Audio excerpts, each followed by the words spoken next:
স্বাগত আমার চ্যানেলে ফেসবুক পেজে। এখানে হচ্ছে 24 প্রহর কীর্তন। এই যে দেখো কীর্তনের গেট এটা।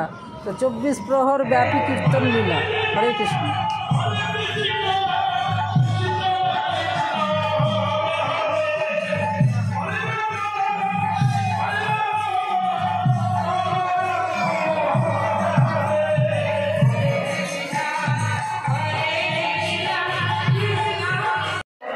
তো হরে কৃষ্ণ কৃষ্ণ কৃষ্ণ হরে হরে, হরে রাম রাম রাম হরে হরে হরে, হরে কৃষ্ণ কৃষ্ণ কৃষ্ণ হরে, হরে রাম রাম রাম হরে।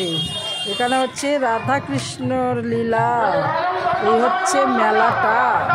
তো কীর্তনের সাথে সাথে এখানে ছাগলেরও মেলা বসেছে। ছাগলের মেলার সাথে কুত্তাটাও যোগ দিয়েছে। হরে কৃষ্ণ কৃষ্ণ হরে কৃষ্ণ করছে। ছাগলের মেলাও বসেছে। হরে কৃষ্ণ কৃষ্ণ।